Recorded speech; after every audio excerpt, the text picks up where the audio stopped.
Like, do y'all see him playing corner or do y'all see him playing wide receiver I tell you majority of what. the time? I tell you what. If that old head coach who's in North Carolina was there, he playing either or. He gonna play receiver. He ain't playing no corner. He ain't doing both. That's gonna be a tough one, man. Because New England need receivers bad. They like 'cause it's projected that he could go to New England. That's just keep it a bean, saying because they got the third overall pick in terms of now. But if he somehow slips to New England, man, like that's I think receiver will be his base. I think if he, let's just say hypothetically, because he's a top three pick, he's not going past three. I'm just keeping it a being with y'all. So in the top, and as of right now, it's between New England, New York, and Las Vegas, and both of those two teams Carolina. need a quarterback. Carolina So there now too. Now Carolina moved up. Carolina there We too. just moved up to 3. Ooh, Mm-hmm. mm. Let me let me I, st- I plead the fifth. Y'all got let me it. step in. Let me step in here. If I'm talking about in terms of like for New England, for example, he needs to play both sides of the ball.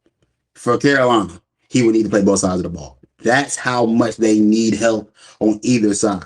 I saw some people talking on the net yesterday. I didn't like the tone I was hearing because they were acting as if he wouldn't be an impactful piece on either side that he chose. I'm here to tell y'all this. Travis Hunter is the number one player at whatever position he damn near decides he wants to be at. Let me be very clear. If today Travis Hunter was a Carolina Panthers receiver, he's the best receiver in that room. If Travis Hunter said, "Hey, I want to play corner," he's only second to J.C. Horn in that corner room. That's how good he is. And I'm talking about J.C. Horn, who I believe to be an all pro caliber type of guy at that position.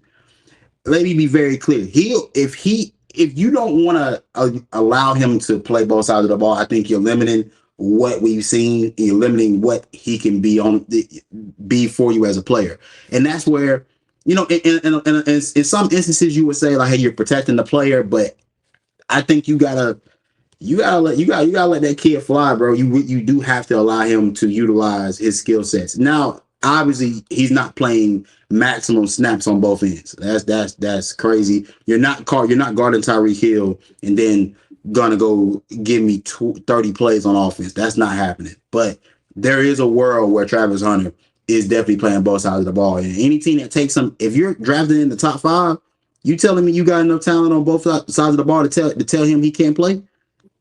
Yeah, I think it's going to be a half by half basis. I think they'll split it between halves. I think maybe one half he'll be a receiver, and the second half he'll be a corner. You know what I'm saying? Plus, it's going to be a fan request. And wherever he goes, they're going to want him to play both sides of the ball. That's the whole point of him coming to the league. That's the whole point of having him there. And I think, like you said, with Carolina and the situation that Carolina has right now, it's a lot of development, a lot of growth. Y'all have the opportunity to say, hey, like, that's just experiment. Let's just experiment. Let's see where it goes. You know what I'm saying? Even if he was to go to Oakland, I mean, sorry, Las Vegas, same thing. Antonio Pierce, bro, like he's a player's coach, so obviously he's gonna like experiment with that and have him, okay, let's put him out there at both receiver and stuff. So I think it'll be a half by half basis for him.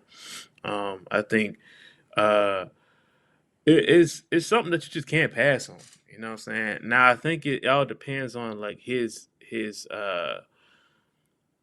the type of shape he in or his endurance, how much he can actually handle, how much they're gonna actually have him play on the field. Are they gonna like have breaks in between? Like what are they gonna do? What is the NFL gonna do? Because it's not college anymore. You also gotta think about it like you're playing against grown men now. So you're a rookie. So it's gonna be an adjustment. It's gonna be an adjustment for like the coaching staff on the defense and offense side. So some back and forth between the OC and the DC, man. But it really depends. Or what it could be a game by game situation. It could be a situation where one game we need you to play corner, another game we need you to play receiver. So I think he's definitely gonna play both sides of the ball, but it will definitely like you know it'll tell just based off situational.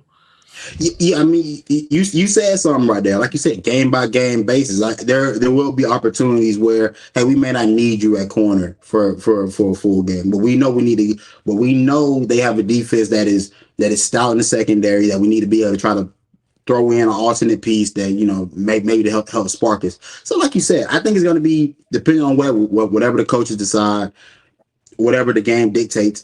It can. The thing I need people to understand is that I believe it can be done. This will just be the first time we've ever seen it. So I think again, like to my point earlier, people are having a hard time adjusting their eyes to what they're looking at and how it's going to be handled.